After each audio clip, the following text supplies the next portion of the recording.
God says, my dear child, this is what will become of you.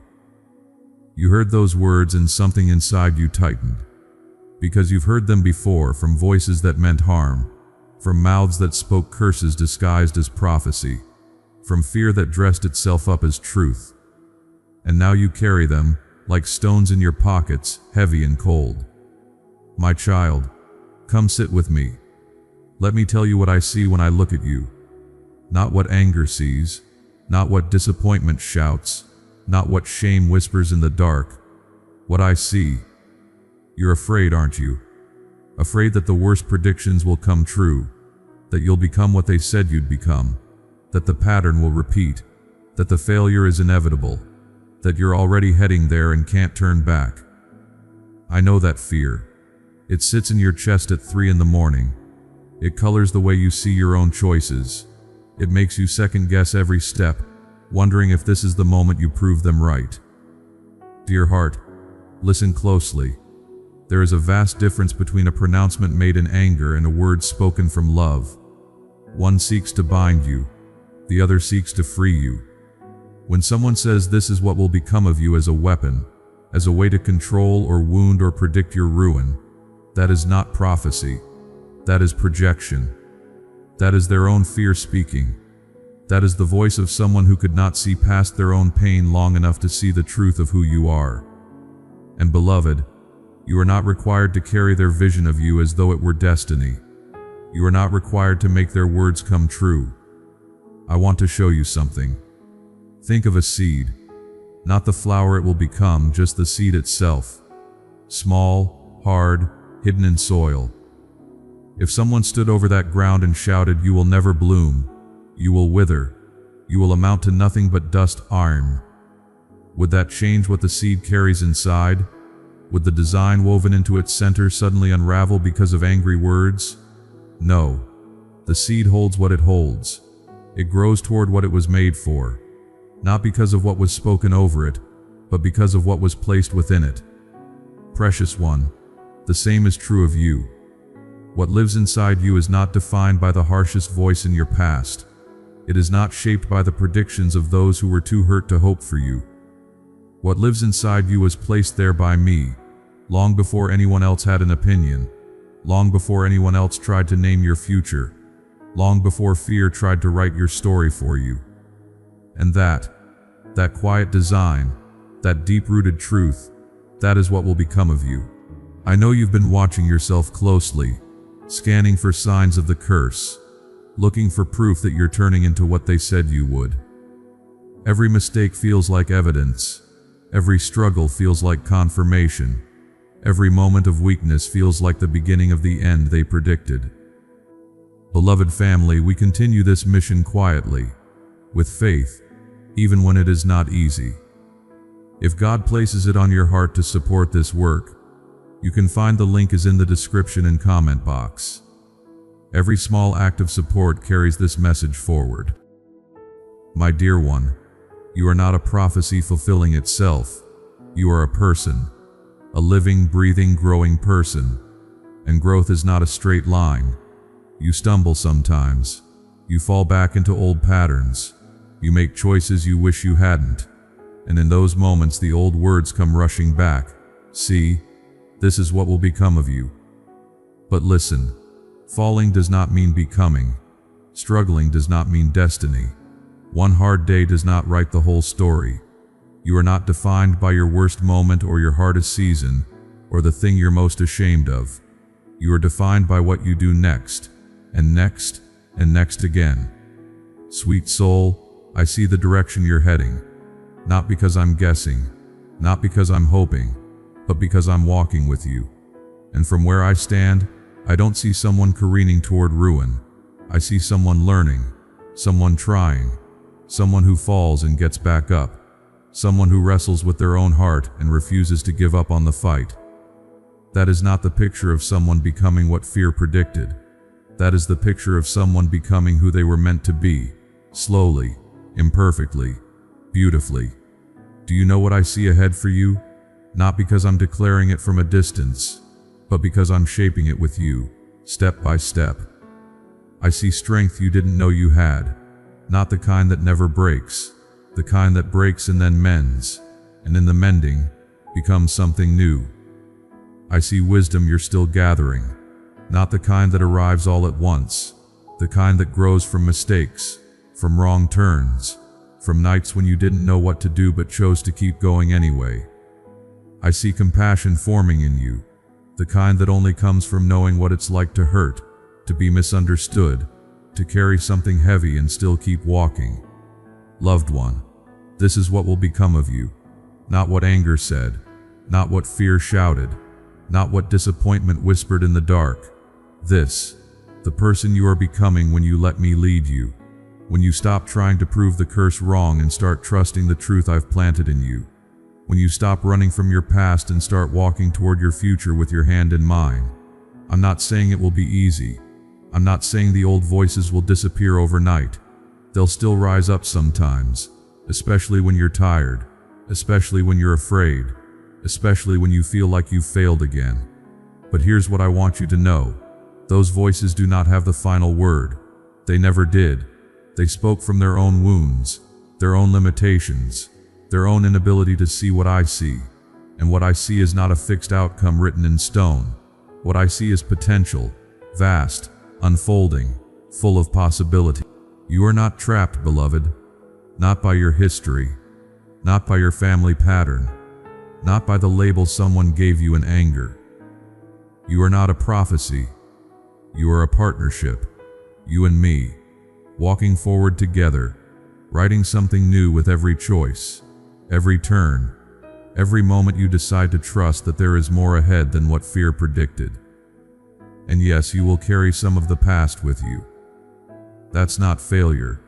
That's being human. You will carry scars. You will carry lessons. You will carry memories of the words that hurt. But carrying something is not the same as becoming it. You carry rain on your skin sometimes. That doesn't make you a storm. You carry the weight of hard things. That doesn't make you broken beyond repair. Dear heart, let me tell you what I know to be true. You are moving. Even when it feels like you're standing still, even when it feels like you're going backward, even when it feels like nothing is changing, you are moving toward healing, toward wholeness, toward the version of yourself that you were always meant to grow into. And the words spoken over you in anger, they do not have the power to stop that. They only have the power you give them. So here is what I'm asking you to do, gently, without pressure, in your own time. Start listening to a different voice, not the one that cursed you, not the one that predicted your downfall, mine. The voice that has been with you all along, quietly, steadily, saying things like, you are loved, you are seen, you are held, you are becoming. I know it's hard to hear me sometimes. The other voices are louder. They've had more practice. They've been shouting for years. But my voice? It doesn't shout. It waits. It whispers in the moments when you're too tired to fight, when you're too worn out to pretend, when you finally get quiet enough to hear something other than fear. And in those moments, precious one, I'm saying the same thing I've always said. This is not the end of your story. You think you know how this will turn out. You think the pattern is set. You think the trajectory is clear. You think you've seen this before, and you know where it leads. But you haven't seen this before. You haven't seen what happens when you stop trying to outrun the curse and start walking with me instead. You haven't seen what happens when you stop believing the worst about yourself and start trusting that I am doing something new in you. You haven't seen the fullness of what I'm shaping you into. Not yet. Because, beloved, you are still in process, still unfolding, still learning, still becoming. And that becoming, it doesn't look like what they said it would. It looks like courage on the days you don't feel strong. It looks like kindness even when you're hurting. It looks like showing up again after you've stumbled. It looks like choosing hope when fear feels more familiar. That is what will become of you. Not in spite of the journey, because of it. I see you trying to speed this up sometimes. Trying to prove you're different. trying to arrive at the finish line so you can finally silence the voices that said you'd never make it. Sweet soul, there is no finish line. There is only the path. And on this path you are not racing. You are learning to walk, to rest, to trust, to lean into me when the road gets steep. And every step you take, no matter how small, no matter how shaky, is a step away from the curse and toward the truth. So let me speak over you now, not as a weapon, not as a threat, not as a prediction rooted in fear, but as a father who knows you, who sees you, who loves you beyond measure. This is what will become of you. You will become someone who knows what it means to be held in the dark. You will become someone who understands that falling is not the same as failing. You will become someone who carries hope, not because everything turned out perfect, but because you learned that I am faithful even when the path is hard. You will become someone who speaks life instead of curses, because you will remember what it felt like to be cursed, and you will choose differently. You will become someone who sees past the surface of others' struggles, because you know what it's like to be judged for the outside while fighting battles no one else could see. You'll become someone who refuses to let fear write the ending, because you will have walked long enough with me to know that my story is always bigger than the one fear tries to tell. This is what will become of you, beloved. Not someone perfect, not someone who never struggles, not someone who escapes pain, but someone who has learned to walk through the fire and come out softer, not harder. Someone who has learned to carry their scars not as shame, but as signs of survival. Someone who has learned that the voices that once spoke death over them do not get to define their future. I know you're still afraid sometimes. Afraid that the curse was right. Afraid that you'll wake up one day and find yourself exactly where they said you'd be. My dear one, that day will not come. Not because I'm forcing your hand, not because I'm controlling every outcome, but because you are not walking this road alone. And as long as you keep turning toward me, as long as you keep choosing trust over fear, as long as you keep reaching for the light even when the darkness feels heavy, you will keep becoming something more beautiful than anything fear could have imagined. This is not magic. This is partnership. You and me, together, rewriting what they said was inevitable. You and me, together, building something new on ground that once felt cursed. You and me, together, turning the seed they tried to bury into something that breaks through the soil and reaches for the sun. There will be days when it's hard to believe, days when the old voices are loud again, days when you feel like you're right back where you started. On those days, I want you to remember this: becoming is not a straight line. You are allowed to have hard days and still be moving forward. You are allowed to feel the weight of the past and still be walking toward a different future. You are allowed to struggle and still be loved, still be seen, still be mine. And on the days when you can't hear my voice, when you can't feel my presence, when it all feels like too much, I will still be here. Not waiting for you to get it right, not disappointed in your pace, not withdrawing because you stumbled. I will be here, walking beside you, holding the vision of who you're becoming even when you can't see it yourself. Loved one, you do not have to become anything to earn my love. You already have it, fully, completely, without condition. What I'm inviting you into is not a race to prove your worth. It's a slow unfolding into the truth of who you already are, the truth that was always there. Underneath the curse, underneath the fear, underneath the weight of what others said. You are mine. That has never changed. And because you are mine, what becomes of you is something rooted in love, not fear. Something shaped by grace, not by the harsh predictions of those who could not see clearly. Something that grows, slowly, beautifully, in its own time. So when the voices rise up again, and they will, when they say, "This is what will become of you," with that edge of threat, that tone of doom, I want you to hear my voice instead. Quieter, steadier, truer, saying, "This is what will become of you, someone who learned to rise, someone who learned to hope, Someone who learned that love is stronger than any curse. And maybe that's not what they expected. Maybe it's not what fear predicted. Maybe it doesn't look like the neat dramatic transformation you thought it would. But it is real, and it is yours, and it is being written, even now, in every choice you make to keep walking, to keep trusting, to keep turning toward the light. My child, you are not the sum of their words. You are not the echo of their anger. You are not bound by what was spoken over you in moments of pain. You are free. Free to become what you were always meant to be. Free to walk a different road than the one they mapped out for you.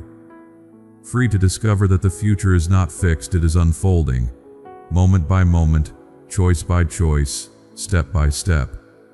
And I am with you in it. Not as a distant observer, not as a judge waiting to see if you fail, but as a father who delights in watching you grow, who celebrates every small victory, who catches you when you fall, who whispers hope when you've forgotten how to find it. This is what will become of you. You will become someone who knows deeply that you are loved. Not because you did everything right, not because you outran the curse, but because love was there all along, waiting for you to notice, waiting for you to receive, waiting for you to believe that it was real. And from that place, from that deep knowing, you will grow into someone who carries light. Not because you never knew darkness, but because you did, and you learned that the light is stronger. Not because you were never afraid, but because you were. And you learned that courage is not the absence of fear, it's the choice to keep walking even when fear is loud. Beloved, the story they tried to write for you is not the one I'm writing. Mine is different, kinder, truer, full of more grace than you can imagine right now.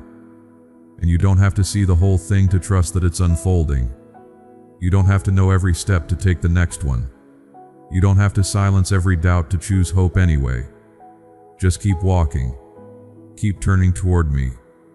Keep believing that there is more ahead than what fear wants you to see. And slowly, quietly, in ways you might not even notice at first, you will become. Not what they said, what I always knew you would. Someone whole. Someone free. Someone who carries both the scars and the strength. Someone who knows what it means to be loved even in the hardest places.